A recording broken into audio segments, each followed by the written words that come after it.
you wanted the best, you've got the best podcast, the hottest podcast in the world. The Chris Voss Show, the preeminent podcast with guests so smart you may experience serious brain bleed. The CEOs, authors, thought leaders, visionaries, and motivators. Get ready. Strap yourself in. Keep your hands, arms, and legs inside the vehicle at all times, because you're about to go on a monster education roller coaster with your brain. Now, here's your host, Chris Voss. Hi, folks. Voss here from thechrisvossshow.com. Well, ladies and gentlemen, welcome to the big show. As always, when the Iron Lady sings it, that makes it official, because it wouldn't be official unless I sung it for the first, 14 years or something like that. Welcome to 16 years of the Chris Voss Show, 2,500 episodes, and boy, am I tired already. You think I would be talked out after 25 episodes? You think my voice would be like, enough with this crap? But no, we're going to double it, triple it, quadruple it, and I'm getting tired now. Go to goodreads.com/Chris Voss and help sustain me. Refer your family, friends, and relatives at facebook.com/Chris Voss, linkedin.com/Chris Voss. All those other crazy places you can find the better-looking Chris Voss, as it were, the one that doesn't have as much of a resting bitch face. Anyway, guys, we have an amazing young man on the show. We're going to be talking to him about his wonderful book here. It is entitled Leading to Thrive: Mastering Strategies for Sustainable Success in Business and Life. Out November 12th, 2024. Klaus Kleinfeld joins us on the show. We're going to be talking about his insights. Of course, my favorite topic, as you guys know, leadership and all that good stuff. Chris is going to talk about leadership again. What kind of podcast is this? I think we were like top 50 on Goodreads or Good Pods or something. I just saw that today. So we're like up there, top 50 out of 100 of top business management podcasts. Anyway, before I segue anymore, Dr. Klaus Kleinfeld is an international manager, investor, and entrepreneur. He is a founder and CEO of K2 Elevation, a company that invests in and develops international enterprises in the technology and healthcare segment. He's a co-owner of, let me see if I can get this right, Allergison USA, chairman of Conux and chairman of Fernride, a member of the supervisory boards of Brain Lab, Gray Orange, Ferro Labs, as well as advisory partner at EMH Partners. From 2008 to 2017, he was the chairman and CEO of Alcoa Arconic. Previously, he had a 20-year career with Siemens, where he ended up serving as CEO of Siemens AG until 2007. He's been an advisor to several U.S. presidents, as well as European, Asian, and Middle Eastern government leaders. Welcome to the show, Klaus. How are you? My pleasure, Chris. Lovely to be with you. Our pleasure as well to have you. Welcome to the show. Give us your .coms, any place you want people to find you on the interwebs, please, sir. Yeah, LinkedIn is a good place to start, and then there's a website where you also find some more parts on my book, leadingtothrive.com, and you find a way how to connect with me directly. So give us a 30,000 overview. What's inside this book? Well, if you would have asked me 3 years ago, Klaus, will you ever write a book on leadership? I would have said the last thing I need is to sit more behind my desk, But what then happened is a couple of things happened. I saw a number also of young leaders actually struggle big time and almost get killed in the process of leading companies, bringing companies up.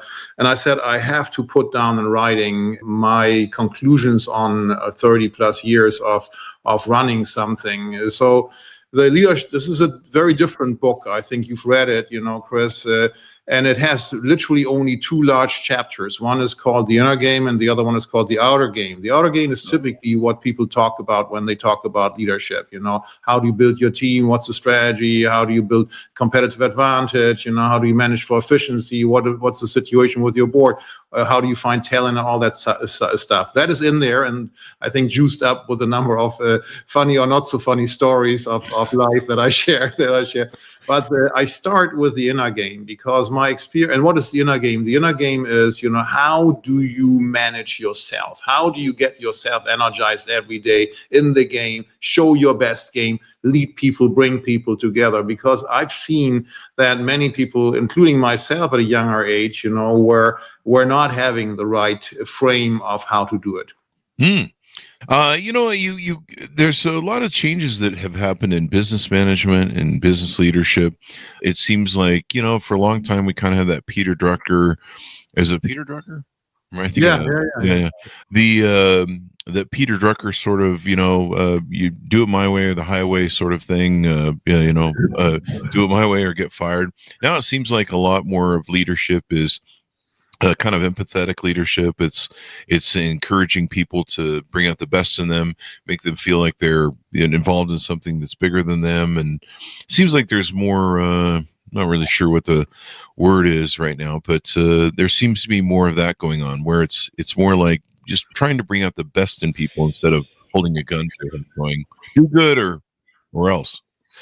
Yeah, I think, look, I mean, I believe leadership will always be about performance, and so I'm coming from the point of how do you get a better performance of yourself, as well as then have the capabilities to get performance in others. I do think, however, that this dichotomy that people see in, hey, take good care of yourself or work on the performance is the false dichotomy. In truth, I think this is the same function. You can only perform very, very well as a leader if you're in sync with yourself, at least for a sustainable time. I mean, yes, you can push yourself until you hit the wall, and I've seen that multiple times.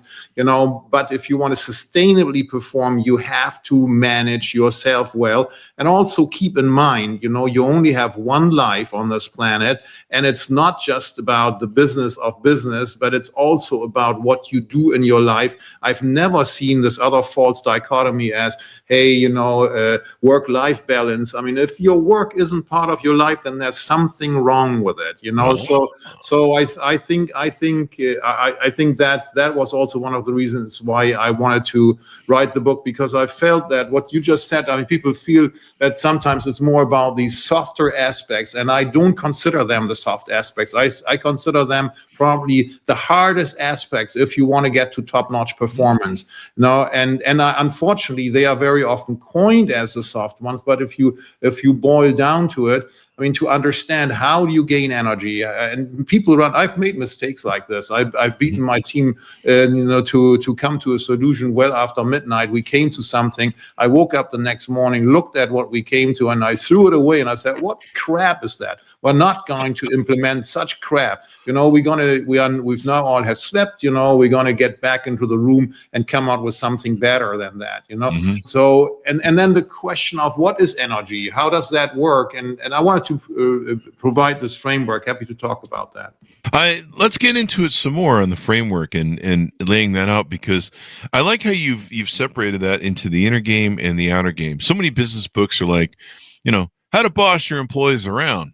And I talk to so many CEOs, and I always ask them, I go, what would you say your style of management is, or what style of leadership would you say you utilize, or what is your format that you use? And a lot of them I believe in the end, what's the definition of leadership is a great leader, in spite of values, is the one who makes people do what the individual wants them to do at the time that he or she wants them to do this. That is what makes a great leader. Sometimes the stuff that the leader does is not really a great thing for a lot of other people. But we should not shy away from admitting that and seeing because we don't have to follow that path. We can choose whether we want to be part of that or do something else. That was my point before, make work and life coming closer together, right? So my leadership style I have always believed that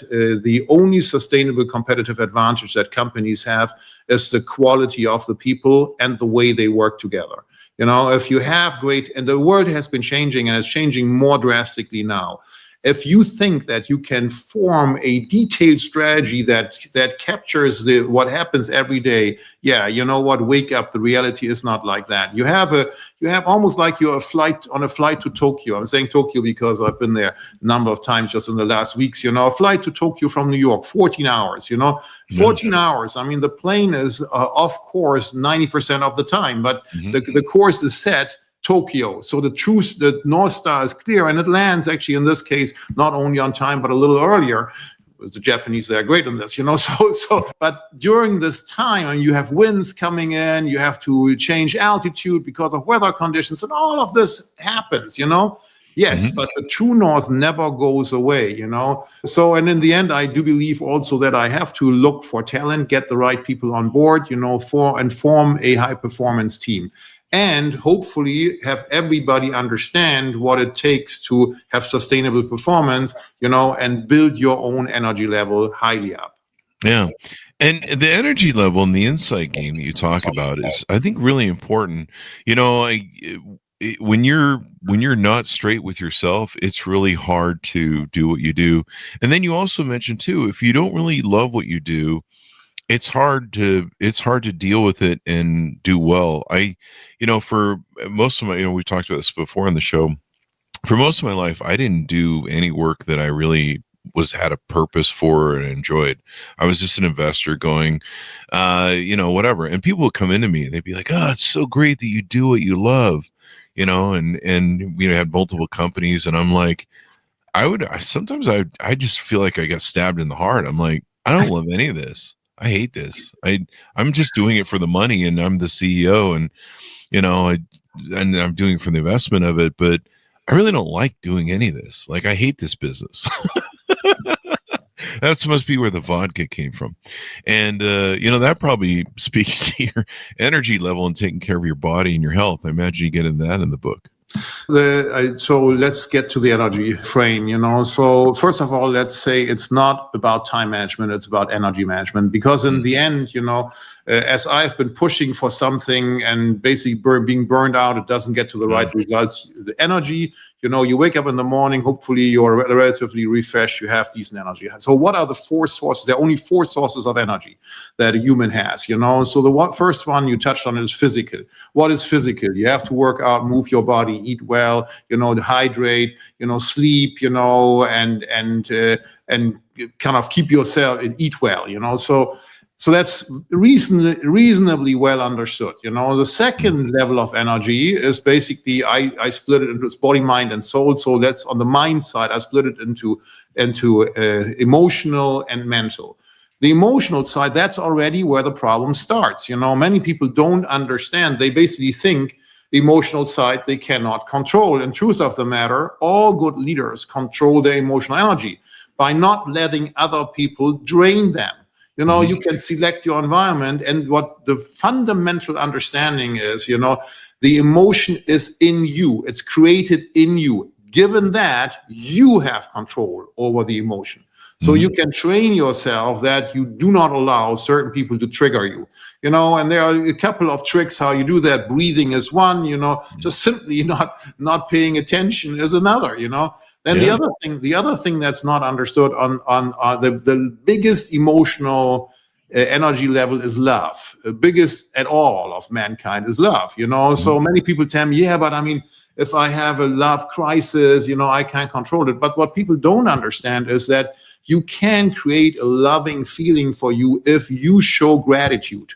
If you show gratitude, it instantly gives you an emotional gratification. So there are a number of those tricks around. So that's emotional energy. Mental energy is even easier. Mental energy is this: what do you focus on? I mean, in today's media world, in the past we were used that there's one news probably every week. Today we have 5 or 10, whatever, and you can't even catch up with this, and you kind of like, But the question is, what do you focus on? And I always tell the story to make it clear of this old shoemaker who has 2 sons, and he wants to pass his business on. He doesn't know which sons to give it to. And he sends the one son to the east coast of Africa, the other one to the west coast. The one on the east coast sends a note back and says, "Father, I have very bad news.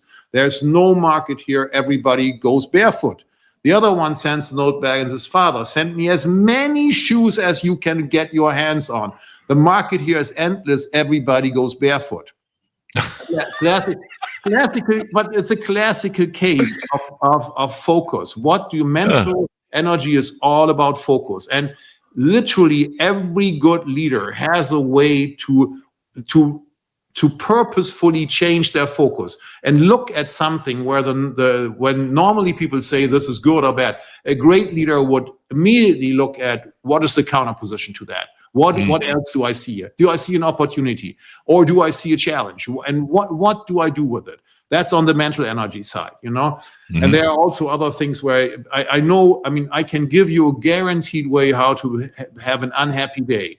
The unhappy day goes like this. You use the element of stacking. Now, the sun is shining here in New York today. I'm looking out my window here. Beautiful late afternoon here.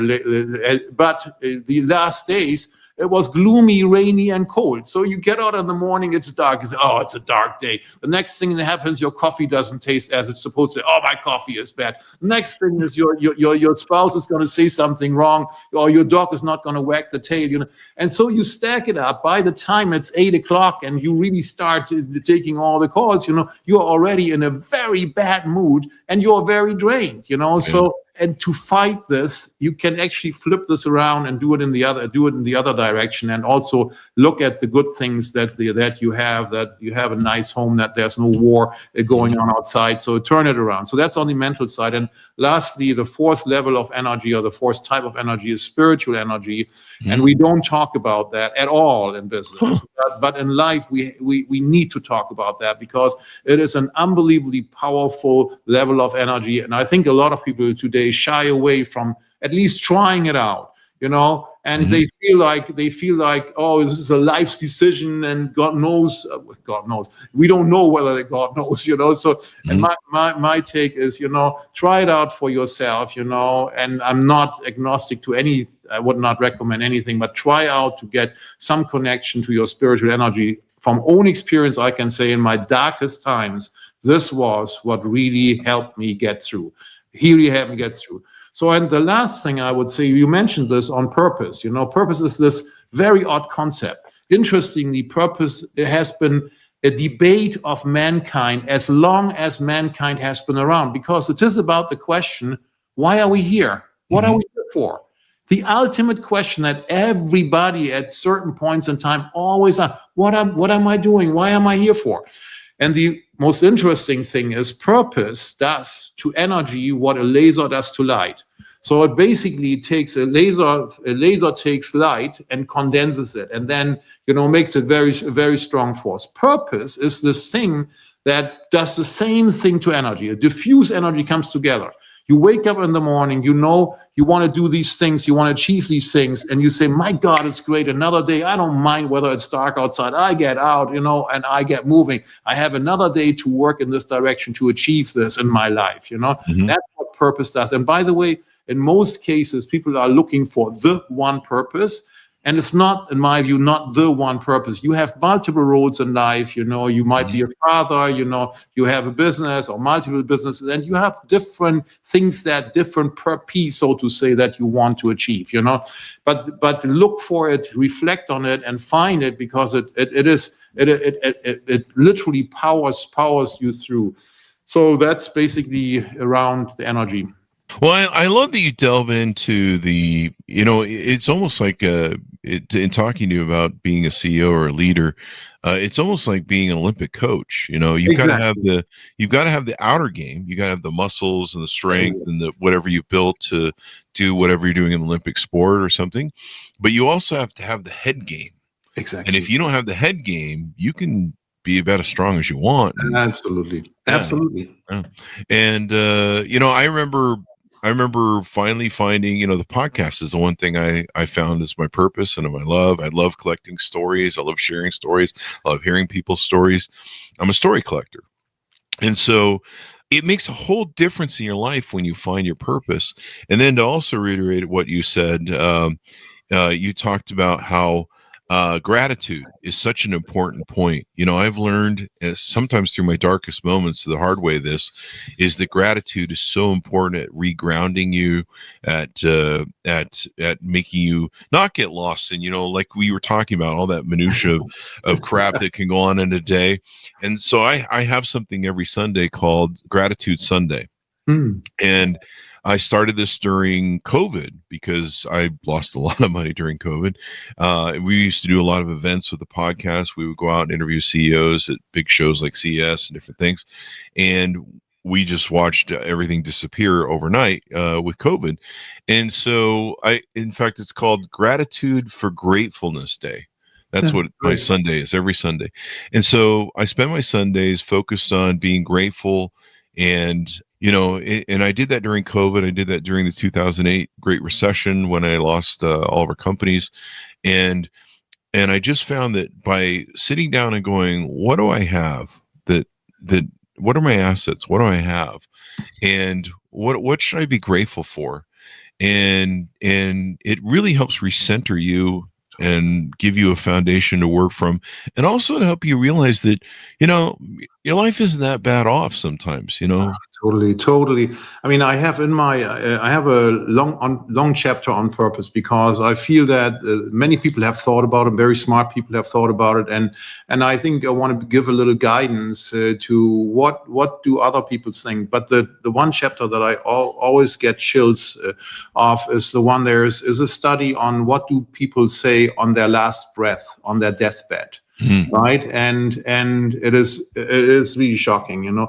Nobody there says, I wish I had spent more time behind my desk or in the office. There's not one single person that says that. One, that's important to note, even for CEOs, or maybe even more for CEOs, but what they do say is things like, I wish I had allowed myself to be happier, and that sentence alone, has a lot of wisdom in there, because on their last breath, they suddenly realize that happiness and the emotion is in themselves, not from the outside. It's in themselves. You don't want to wait until the last day. And the other one that also I get chills from is, it goes something like this. I wish I hadn't listened so much to what others want and had allowed myself to be more me, But the implication of that is a little bit more complicated, because a lot of people avoid this internal debate with, what are the voices in my head? Who am I? Because a lot of times, we have these things that go on, the body, the mind gives you some stuff all the time. It's hopping around. There are gazillions of monkeys. Some of these monkeys are not yours. And I think it's a really worthwhile exercise to sort out, this thought, that's an interesting thought, is this really a thought that I believe in, or has somebody kind of viciously put that in my mind? It might be parents, it might have been a teacher, it might have been a friend, and you somehow, it crept in. And it wasn't helpful. It actually probably held you away, or made you fearful of certain things. I think that's an exercise that I would very, very much recommend to everybody. Just establish this. I call it the pilot in the head, so to say. And when you have these thoughts coming up, and say, is this really me? Is this my thought? Is this really me? So, well, I have about 6 voices in my head. One says kill, kill, kill. The judge says I can't use that anymore, but it's a callback joke on the show. But I get one of my 6 ankle bracelets off next week, so that's always good. I got a whole collection off the leg. I should do a picture of that on ChatGPT and make me a thing. I love that. I just like that joke. I don't know why. Anyway. When you walk around, you clank. That would be funny as hell. I gotta make a picture of that. Chris Voss with 6 ankle bracelets on. But no, I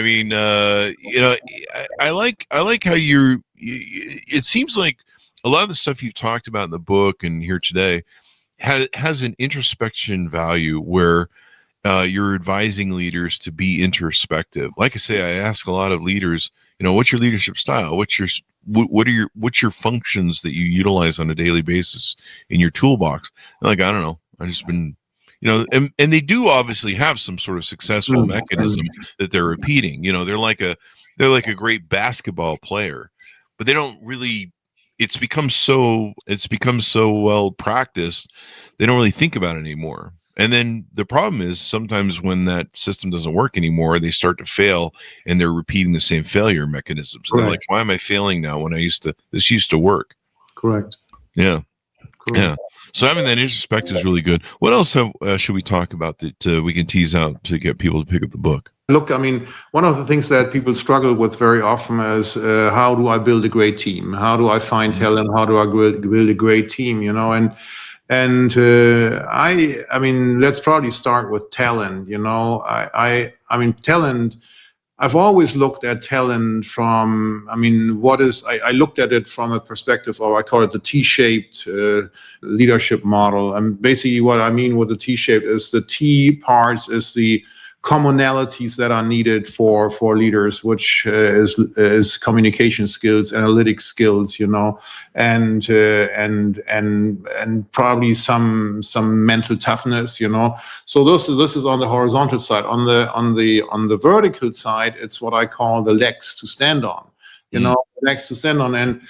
And what I always look at in a profile, here in the US, it's so customary that you either are a lawyer or have an MBA, and then that kind of qualifies you for leadership position. But it's also great that in some cases, this more general education. I saw Besant this morning, and I didn't know that he studied history, and then became an investor, so it's great, but that caters to what I feel is I always look when I get a profile, I always look how well is the T balance, because the horizontal things, in most cases, you can teach a lot of the horizontals. I can teach on the communication side, analytics I probably can't teach so well because it's very highly related to intelligence, general intelligence, But what I also look in, how many legs does the person have to stand on? Are these just small legs or are these deep legs? And I rather look at the depth, because when I see someone, I once hired somebody who told me that he spent years in Tibet looking at the practices of monks, and had no business degree, but he was actually an engineer, and I hired him, and he was a great success, because he had showed me after this what he learned from this, how deep he went into something. And I'm sure, that during this time, this 3 years, he had moments when he wished he would be somewhere else, but I see if somebody drills through a big what's it called, big plank, drills through a big plank, or rather shallow, you rather keep shallow, the shallow things everywhere, I would not be happy with. I want to see a profile where somebody shows that they have the tenacity, the willpower to drill deep, and commit to something and get going, So that I always look for talent. And then the other thing is you will only be able to keep talent if you differentiate, every talent, and this, Chris, you're the same, I'm the same, if talent has options. Talent basically says, if I'm not getting treated right, if I don't see that my talent is valued here, if somebody tells me, and I had that multiple times in my career where they considered me too young to be promoted, and told me, literally at one time, they told me that, hey, Klaus, you have to adopt the taste of the stable, or the smell of the stable before we can promote you. You know what? That's the moment when I knew I can't continue in this position. I got to move on. The smell of literally get that on you. Ugh. Yeah, I get that on you. Roll around. You smell like shit. You don't smell enough like shit. So exactly. But that's one thing. Then on the team side, the question is, how do you make people work together? And in reality, there is tons of research that has happened on this, and that shows there's really 5 things that are important. And all you threaten them? What's that? You threaten them? Is that how you get them to work together? You threaten them with violence? I'm just doing a joke. Yeah, that's another way to do it. That's not what I was supposed to, because that's not really sustainable in today's world, And also, if they are not around and you are in a mission where everybody's splitting up, then you are not having a gun to their head. Hold somebody hostage. But you're getting into details now. But in reality, what I meant is you first have to build trust. If you don't have a top team where everybody trusts each other, you will not have the foundation to build a high performance team. The second thing is you have to establish a capability that everybody brutally criticizes what has been done in the previous mission or on the dry run, because others see things that you have done or you could do better, and you need to make sure that the power of the team is utilized, and we can't afford political games where people are holding back, what they saw because they feel that they don't want to confront another person. That implies also that an individual understands that if somebody says something about how you performed in a situation, this is not meant as personal criticism or taking you down. It's meant to increase the literal survival chance of the team, the success rate of the team. So that's the second, being able to have conflict. The third thing is commit, to basically say, I'm in it at the fullest. I'm in it with my whole thing. The fourth thing is accountable. Not only am I in it, but I know these are the things that I'm supposed to do here. I am accountable for that things getting done. No discussion, And the fifth thing, it sounds easy, is aligned around results. Interestingly, I've heard many, many times from leaders that they complain, my team is not really doing the things that I want them to do. And then when I ask them, so do you tell them what exactly you want to achieve? And I get a gobbled answer of 15 KPIs. Nobody can follow 15 KPIs. You have to basically be clear. How many are there? Maximum 3 probably, But then when you ask, gets worse. When you ask the team members, they don't even know. I mean, what is the critical one in a situation where you have to decide? Let's say, is it growth? Is it cash? Is it profitability? What is it? You have to be crystal clear, like in sports where it's clear what scores the point. That's what we need to do. And so those 5 things: trust, conflict, commitment, accountability, and be clear on results. That's the magic, literally, on all high-performance teams. Building good teams, getting your life balanced together, getting your health together and stuff. I mean, it's everything. If you're not performing on the inside well, you're not going to perform on the outside well, which is that's very true. So as we go out, Klaus, give people a final pitch out to pick up your book and any.coms where you want them to find you on the interwebs. And they will find the book on Amazon, Leading to Thrive. They will find it also in various versions, from Kindle to Audible, from hardcover to paperback, and hope that you will enjoy it. And actually, the holidays are coming up. It's a nice gift. Get that, Chris. I just realized we're almost at Christmas. We start usually saying that about this. I'm thinking gratitude. Thanksgiving. Oh, Thanksgiving too. Yeah. Give it to your family at Thanksgiving, and then anybody you missed, give it to them for Christmas. So I just forgot. We usually about this year when we have authors on, then we go, hey, you should get that for Christmas and stuff. Exactly. But smarter books you can give. I always tell. I think we do this on the show every now and then. We say, refer the show to your family, friends, and relatives. I think in November we start saying that because, you're going to have to spend Thanksgiving dinner with them. So you want them to be smarter. So have them listen to the show. Well, thank you very much, Klaus. It's been wonderful and insightful to have you on the show. Thank you for coming by. Pleasure. Thank you very much, Chris, for having me. Thank you for coming. And thanks to our audience for tuning in. Order up his book wherever fine books are sold. Leading to Thrive, Mastering Strategies for Sustainable Success in Business and Life, out November 12th, 2024. Thanks for tuning in. Go to goodreads.com/Chris Voss for your family, friends, and relatives. Go knock on some doors in your neighborhood and say, have you heard of the Chris Voss Show? You should subscribe. Go to facebook.com/Chris Voss, linkedin.com/Chris Voss, all the crazy places on the internet. Be good to each other. Stay safe. We'll see you guys next time. And that should have us out. Great show.